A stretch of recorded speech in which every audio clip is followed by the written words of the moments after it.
Choosing the best video editing laptop takes a bit of work. It's just not about getting the highest specced or the most expensive laptop on the market.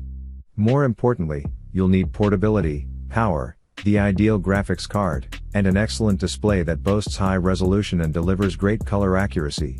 Whatever the innards, the ThinkPad P52 is a 0.96 by 14.9 by 9.9 inch slab in familiar ThinkPad matte black.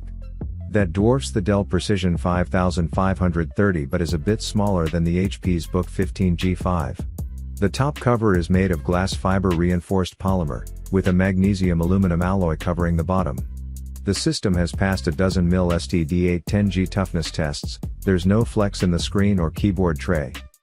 You'll find a USB 3.1 Type A port and an SD card slot, along with space for an optional smart card reader, on the Lenovo's left side. The SD slot earns points for swallowing cards whole instead of leaving them protruding to snag on stuff in your briefcase. Two more USB Type A ports, an audio jack, a mini display port, and a security cable lockdown slot are on the right. At the rear are Ethernet and HDMI ports, two Thunderbolt 3 ports, and a connector for the AC adapter. Bluetooth and 802.11 acres Wi-Fi are standard, 4G LTE mobile broadband is an option.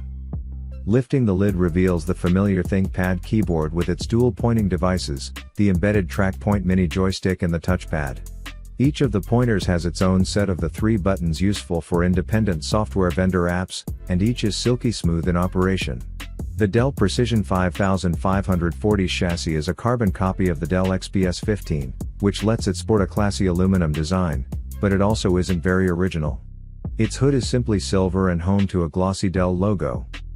Opening it reveals a black carbon fiber deck with a small keyboard and super thin bezels on the display with the webcam on top.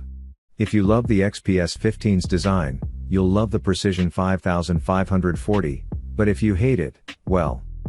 At 4.4 pounds and 14.06 by 9.27 by 0.45 0.66 inches, the Precision 5540 is a relatively light and thin 15-inch laptop.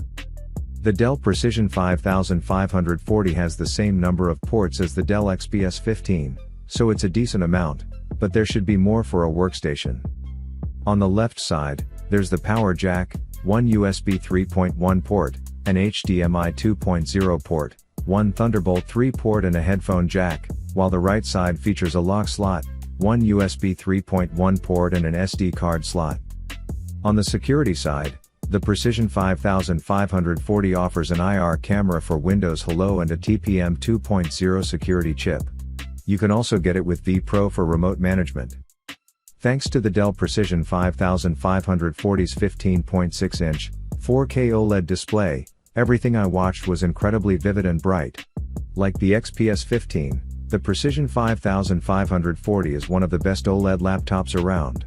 The Zephyrus G15 is a compact and lightweight 15-inch laptop, at a little above 2 kilos or 4.4 pounds. Brushed black metal is used for the lid cover, with a black and non-lit ROG logo, while the interior and bottom are made out of plastic. Overall, it looks neat and professional, with muted branding and no annoying lights, but the status LEDs and the power button are still always lit and placed beneath the screen. This aside, I should also mention the I/O placement. Most of the essential ports are on the left side, but towards the middle, to accommodate the thermal design on the back, and that means the power plug and LAN and HDMI cables would get in your way if you decide to use them. The right only includes USB slots and leaves that part free for your mouse. This laptop lacks Thunderbolt 3 support or a card reader, but the USB-C allows charging if you don't want to bring along your included power brick. There's also no finger sensor or IR camera. In fact, there's no camera at all, much like on the entire Zephyrus lineup, but there are some microphones placed beneath the screen. The hinges are pretty good as well, allowing to easily lift the screen with a single hand and lean it back to about 145 degrees on the back, and not all the way flat. MSI went with a clean silver theme for the Creator 17, with few branding elements, but a multitude of stickers that you should peel off. I like the exterior design, but somehow the interior looks a bit bland and dated compared to most of the other 17-inch portable notebooks out there. Metal sheets are used for the entire outer construction, but this is not a unibody design, and that's why it creaks and squeaks quite annoyingly. You'll notice these sounds often when you'll lift up the screen for the first time, when you'll pick this up from the desk, and sometimes even when placing your hands on the armrest during everyday use. In fact, these are the same kind of noises documented on the MSI GS65 and GS75 series. Are they deal breakers? At first, I thought they could be, but I got used to them and ignore them after a little while. Despite these creaking sounds, the laptop feels sturdily made, with a strong screen and little flex in the main deck. MSI also made sure to blunt the front lip and corners, put grippy rubber feet on the bottom, align a fair selection of ports on the sides, and implement a screen with strong hinges.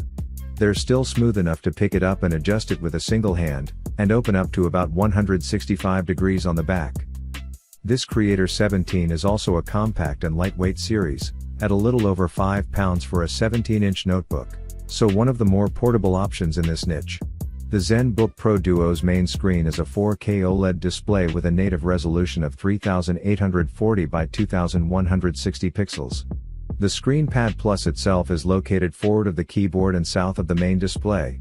It also has a 4K width resolution, but it's shorter in the other dimension and isn't an OLED screen. Together, these screens are an arresting sight to behold. Few other laptops you can actually buy offer this much screen real estate, though prototypes suggest that more are on the horizon, albeit likely a distant one. To fit both screens into a single chassis, Asus moved the keyboard and touchpad to the bottom edge of the ZenBook Pro Duo's base, with the touch surface to the right of the key layout, in place of a number pad. It's actually a very good position, ergonomically speaking, as long as you use the included wrist rest. I find the angle similarly comfortable to what you'd feel from a standalone keyboard with a built-in wrist rest, like the Logitech G613 wireless mechanical gaming keyboard. The downside of the unorthodox positioning is that the ZenBook Pro Duo's keyboard and touchpad are more cramped than they otherwise would be on a 15-inch laptop.